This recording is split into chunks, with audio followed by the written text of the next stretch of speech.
یہ دو چیزیں ایسی ہیں سارے بگاڑ کی جڑ ہے۔ اب انسان کے پاس علم نہ ہو، سارا فساد وہیں سے شروع ہو جاتا ہے۔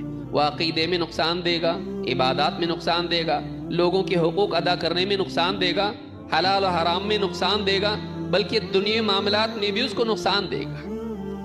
علم کا ہونا ضروری، اس لیے آپ دیکھیے کہ عرب میں سارے بگاڑ موجود تھے، سب سے پہلے وہی کیا آئی؟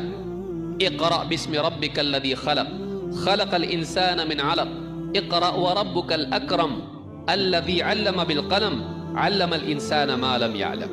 پڑھ اپنے رب کے نام سے جس نے پیدا کیا انسان کو۔ خلق الانسان من علق، کس چیز سے؟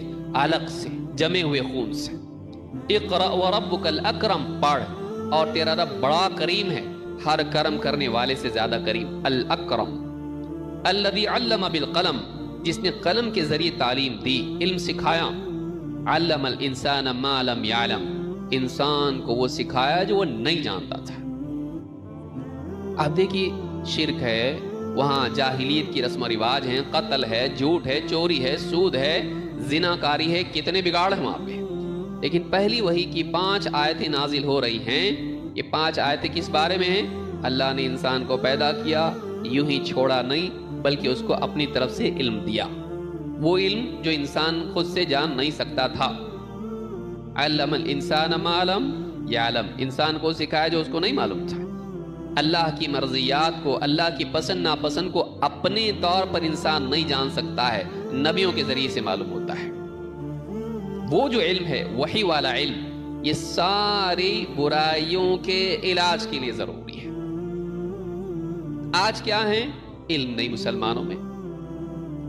اچھا، علم کی آیتیں، ہم اقرا والی آیتیں اگر اس کا استعمال بھی کرتے ہیں تو کہاں کرتے ہیں؟ اسکولوں میں، دین کے علم کے بارے میں نہیں۔ فزکس، کیمسٹری، بایولوجی، ہسٹری، جغرافی، میتھ، سائنس، اس کے لیے ہم اقرا اسکولوں میں لکھا ہوگا، لیکن وہ نہ قرآن پڑھتا ہے نہ حدیث پڑھتا ہے۔ قرآن و حدیث کا علم انسان کو انسان بناتا ہے، سائنس کا علم انسان کو سائنسداں بناتا ہے، میتھس کا علم اس کو میتھمیٹیشین بناتا ہے، دنیاوی علوم انسان کو کسی نہ کسی میدان کا ماہر بناتے ہیں۔ دین کا علم ایک انسان کو واقعی انسان بناتا ہے، جانور بننے سے اس کو روکتا ہے۔ یہ علم اگر نہ ہو تو ڈاکٹر بھی بھیانک۔ انسانیت اگر ڈاکٹر سے چھین لی جائے، اس سے وحشی کوئی نہیں۔ انسانیت اگر کسی انجینئر سے چھین لی جائے تو اس سے بری عمارت بنانے والا کوئی نہیں کہ وہ بنانے کے بعد گر جائے اور لوگ مر جائیں۔ وہ کیا چیز ہے جو ایک واقعی انسان کو انسان بناتی ہے؟ وہ دین ہے۔ علم الانسان ما لم يعلم۔ لیکن آج مسلمانوں میں آپ دیکھیں گے عام طور سے جہالت پائی جاتی ہے۔ ساری چیزیں وہ سیکھے گا لیکن اللہ اور اس کے رسول کی بات نہیں سیکھے گا، اور اگر دین کے معاملے میں شوق پیدا بھی ہوگا اگر عمل کرنے کا، باپ دادا کے طریقے پہ عمل کرے گا، یا پھر کسی پیر کو پکڑ لے گا، جیسا آپ بولے ویسا ہم کریں گے۔ صحیح غلط کی کوئی تمیز نہیں۔ یہ پہلی برائی ہے جو بہت ساری برائیوں کو جنم دیتی ہے۔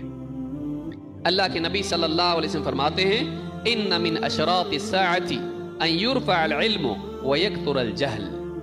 قیامت کی نشانیوں میں سے ایک نشانی ہوگی، علم اٹھا لیا جائے گا اور جہالت عام ہوگی، جہالت پھیل جائے گی، جہالت پھیل جائے گی۔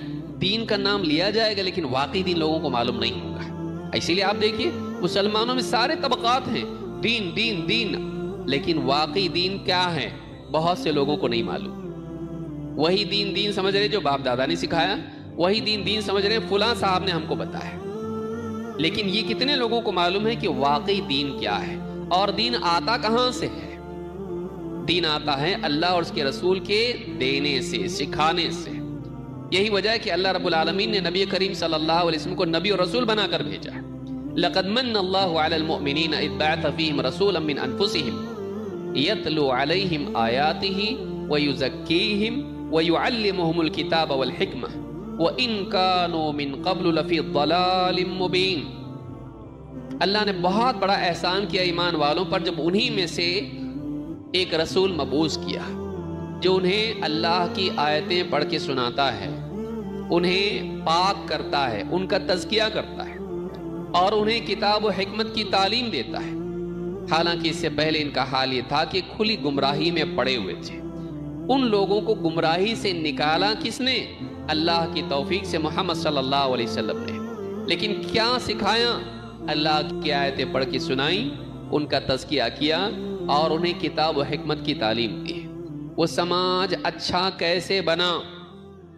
ہم یہی سوچ رہے نا کہ اصلاح معاشرہ کیسے ہو، کیا فارمولا استعمال کیا جائے اس کے لیے۔